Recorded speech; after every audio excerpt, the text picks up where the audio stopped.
ओम शांति 7/10/75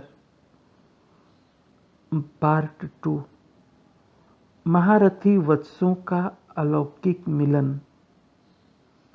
कर्म बंधनों से मुक्ति दिलाने वाले, विश्व की सेवा में तत्पर, निराकार, जन्म मरण रहित अमरनाथ शिव बाबा महारथी बच्चों के सम्मुख बोले।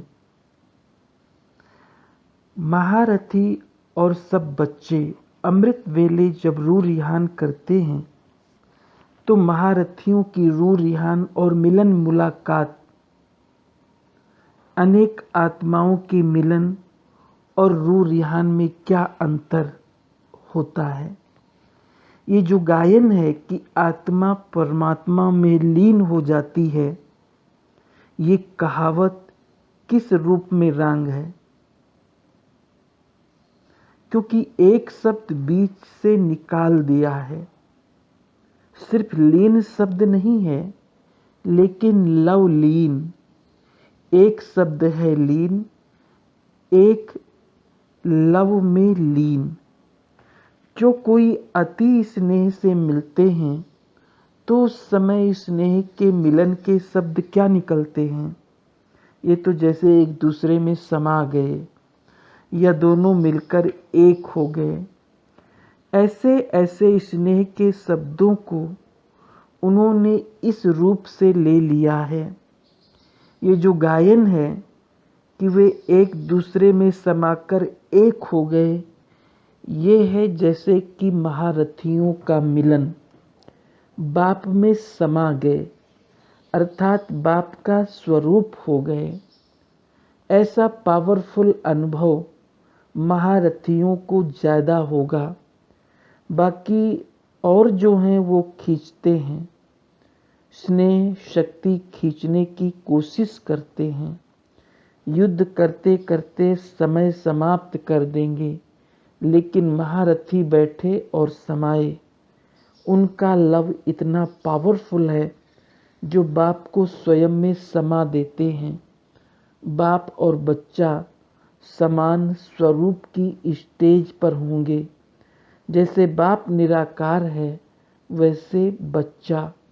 जैसे बाप के गुण, वैसे महारथी बच्चों के भी समान गुण होंगे।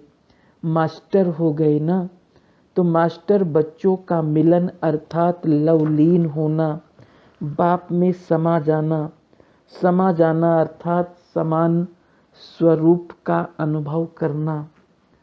उस समय बाप और महारथी बच्चों के स्वरूप और गुणों में अंतर नहीं अनुभव करेंगे।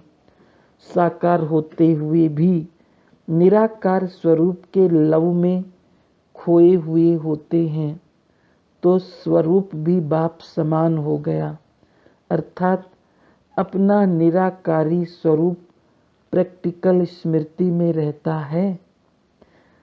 जब स्वरूप बाप समान है तो गुण भी बाप समान। इसलिए महारथियों का मिलना अर्थात बाप में समा जाना। जैसे नदी में समा सागर स्वरूप हो जाती है, अर्थात सर्व। जैसे नदी सागर में समा सागर स्वरूप हो जाती है, अर्थात सर्व बाप के गुण स्वयं में अनुभव होते हैं। जो ब्रह्मा का अनुभव साकार में था, वो महारथियों का भी होगा। ऐसा अनुभव होता है। ये है सागर में समा जाना, अर्थात स्वयं के संपूर्ण स्टेज का अनुभव करना। ये अनुभव अब ज़्यादा होना चाहिए। हर संकल्प से वरदानी, नज़र से वरदानी, नज़र से निहाल करने वाले बाप दादा हर बच्चे की समीपता को देखते हैं। समीप अर्थात समा जाना। अमृत वेले का टाइम है विशेष, ऐसा पावरफुल अनुभव करने का है। ऐसे अनुभव का प्रभाव सारा दिन चलेगा। जो अति प्यारी वस्तु होती है वो सदा समाई हुई रहती है। यह है महारथियों का मिलन अमृत वेले का। बाप दादा भी चेक करते हैं कौन कौन कितना समीप है। जैसे मंदिर का पर्दा खुलता है दर्शन करने के लिए, वैसे अमृत वेले की सीन भी होती है पहले मिलन मनाने की। हर बच्चा अमृत वेले का मिलन मनाने लिए फर्स्ट नंबर मिलन मनाने की दौड़ लगाने में तत्पर होता है। तो ऑटोमेटिकली जो स्वयं स्वच्छ होते हैं वो समीप आते हैं। बाहर की रीति से चाहे कोई कितना भी प्रयत्न करे, लेकिन चकमक की तरफ समाने वाली स्वच्छ आत्माएं ही होती हैं। वो दृश्य बड़े मजे का होता है। साक्षी होकर दृश्य देखने में बड़ा मजा आता है। बच्चों को संकल्प उठता है कि बाप वतन में क्या करते हैं। ब्रह्मा बाप साकार रूप से भी अव्यक्त रूप में भी अभी दिन रात सेवा में ज़्यादा सहयोगी बनने का पाठ बजा रहे हैं। लेकिन अब बाप समान जन्म मरण से न्यारा, कर्म बंधन से मुक्त, कर्मातीत हैं, सिद्धि स्वरूप हैं। इस स्टेज में हर संकल्प से सिद्धि प्राप्त होती है।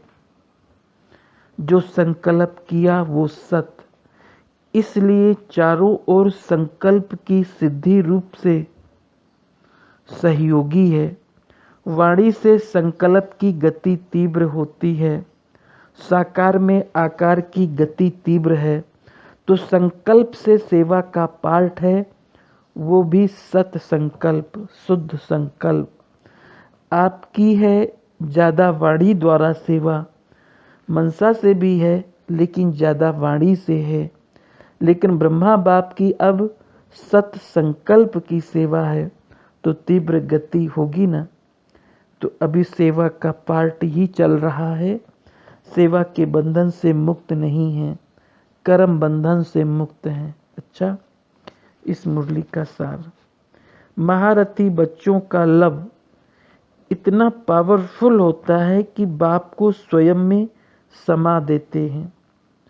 उस समय बाप और महारथी बच्चों के स्वरूप और गुणों में कोई अंतर अनुभव नहीं होता है। ओम शांति।